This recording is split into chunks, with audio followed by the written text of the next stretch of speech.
వి gold trusted gold buyers మీరు తాకట్టు పెట్టిన బంగారాన్ని విడిపించి ఈ రోజు ఉన్న మార్కెట్ ధరకు కొనబడును.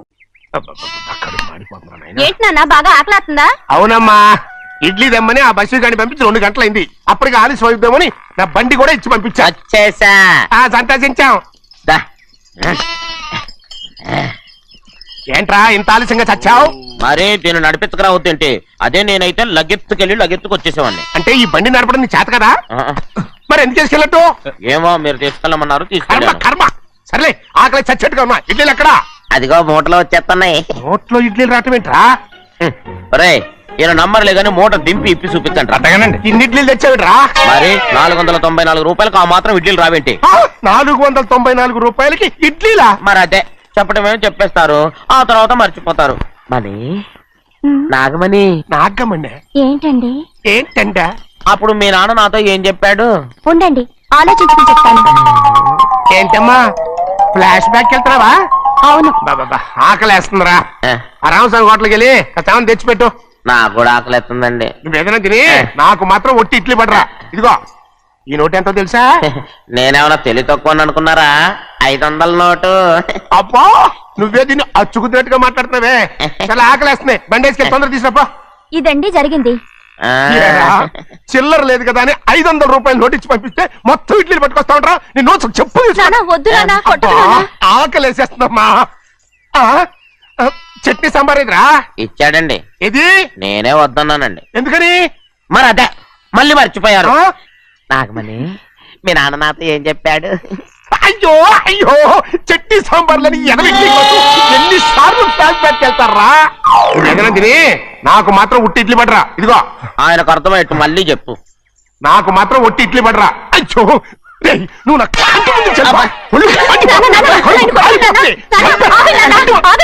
ఆయనతో పాటు నేను బయటకు వెళ్ళిపోతాను. ఎందుకంటే ఆయన్ని నేను మీ దిక్కుమాల ప్రేమ కథ వినే ఓపిక ఎవ్వరికి లేదమ్మా. అయినా నువ్వు అనేది ఏముందిలే, అతను లేకుండా నేను బతకలేను అంటావు అంతే కదా? అయితే ఒక కండిషన్ రా. ఏంటి?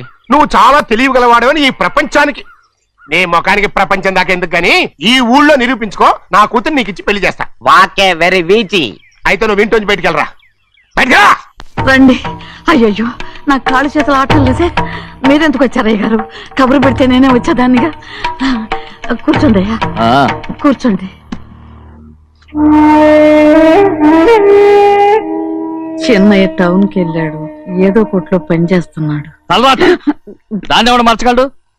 నేనేం వాడిని చూడటానికి రాలేదు, నిన్ను చూడటానికి వచ్చాను. అవును, వారం వారం డబ్బుల కోసం వచ్చేదానివి 2 వారాలుగా ఎందుకు రాలేదు? అయినా నా బాధ్యత నేను చెయ్యాలిగా.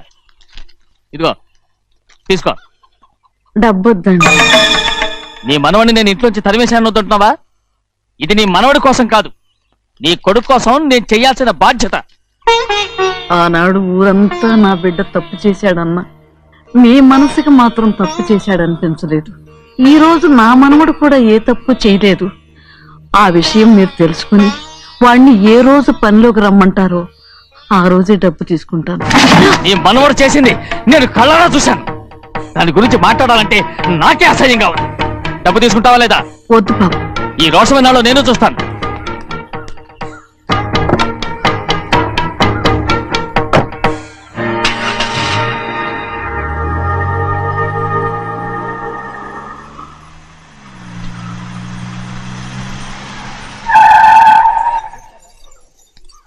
ఏంట్రా అందరూ ఇంట్లో పనులు మానేసి బయట కబుర్లు చెప్పుకుంటున్నారు? పెద్దమ్మాయి గారు అల్లుడు గారు మన ఇంటికి వచ్చారండి. వారితో పాటు బంధువులు కూడా తీసుకొచ్చారండి, అందుకే మేమేం అనలేకపోయామండి. తాంబూలాలు కూడా పట్టుకొచ్చారండి.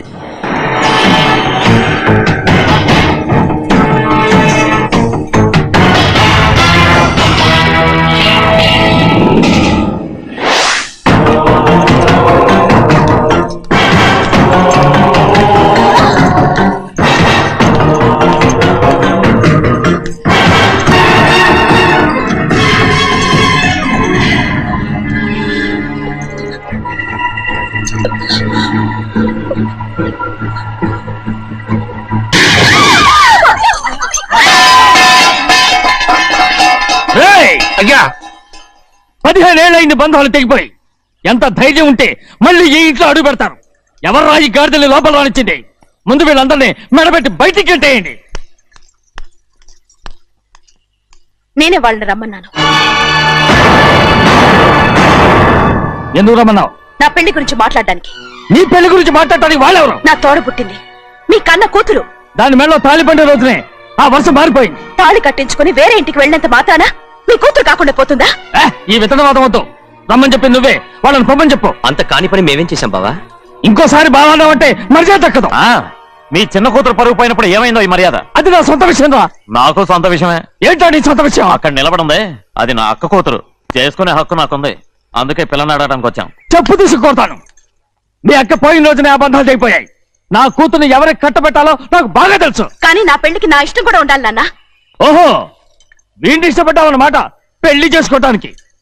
కాదు, తల్లి ప్రేమకి ఎలాగో నోచుకోలేకపోయాను. అట్లీస్ట్ ఆ ఇంటికి కోడలుగా వెళ్ళి అక్కలోనైనా అమ్మని చూసుకుందామని ఆశపడ్డాను.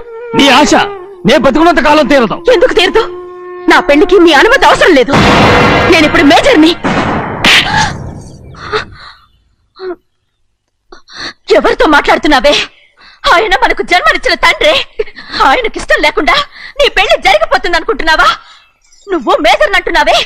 ఇంతవరకు నిన్ను చదివించి పెద్దదాన్ని చేసింది ఎవరు? విదేశాల్లో చదివినంత మాత్రాన నోటి వచ్చినట్టు మాట్లాడతావా?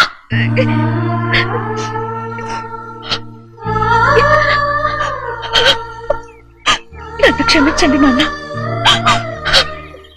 ఎలాగైనా మన కుటుంబం కలవాలనే ఆశతో దాని మాటలు విని ఇక్కడికి వచ్చాం. మీ ఇష్ట ప్రకారమే ఎవరికైనా ఇచ్చి పెళ్లి చేసి దాన్నైనా చివరి దాకా మీతోనే ఉంచుకోండి.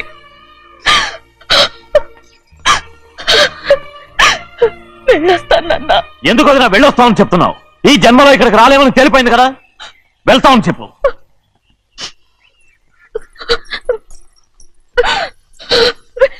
గోవిందయ్య, అయ్యా ఈ దరిద్రాన్ని బయటపడే. అలాగేనండి. నన్ను క్షమించండి నాన్న. ఊరుకోమ్మా, ఏదో తెలియక చేసావు, పర్వాలేదు. ఏమైందిరా అంతరాట పరిగెత్తున్నారు? ఉండవా? ఏమయ్యా ఏంటి అంతరాట పరిగెత్తున్నారు? నువ్వు నాకు అగనిస్ట్ పార్టీ. నేను నీకు చచ్చినా చెప్పకూడదు. అయినా వయసులో పెద్దవాడు అడుగుతున్నావు కాబట్టి చెప్తున్నాను. మన బసోడు లేడు, వాడు పండిస్తున్నాడంట. అగా బస్సోడు ఏంటి? కొండ ఎత్తడం ఏంటి? ఎగతాళిగా ఉందా? నేను ఎగతాళి చేయడం కాదండి, ఊరంతా పరిగెడుతున్నారు. పైగా 10 రూపాయలు టికెట్ అంట. బస్సోడు కొండ నేను నువ్వు వచ్చే హ్యాండ్ తీసుకెళ్ళి చూపిస్తాను. నా కూతురా.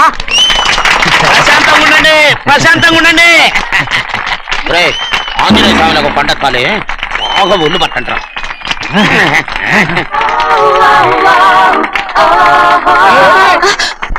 ఆడ కొండనెత్తిపోయి నిన్నెత్తిపోతాడు. ఊరుకోండి కుమస్తా గారు, ఆడికి ఆ కొండనెత్తడం ఈజీ, దీన్ని కష్టం. ఆ వయసులో ఉన్న ఆడపిల్లని చూస్తే చాలు తలనేరిసినోడికి కూడా జోకులు వస్తాయి.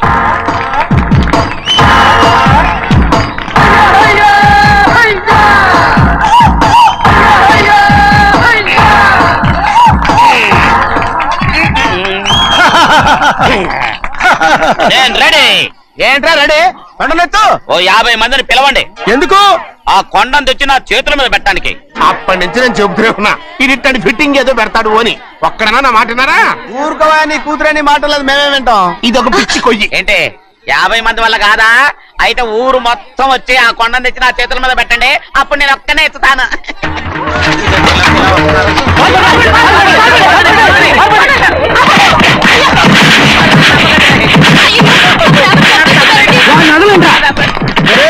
వస్తున్నాడు రా.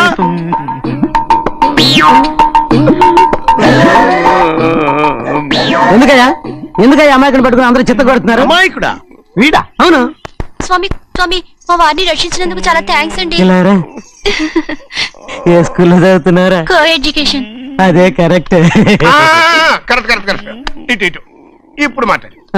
నీ కూతుర్ని ఇతనికి ఇచ్చి చెయ్యాలి అంటే ఇతను తెలివైన వాడని నిరూపించుకోమన్నారుగా. అవును. ఇప్పుడు నేను చెప్తున్నాను, ఇక్కడున్న మీ అందరికంటే ఇతనే తెలివైన. ఎలాగా? ఆంజనేయుడు తప్ప ఆ కొండను ఎవరైనా ఎత్తగలరా?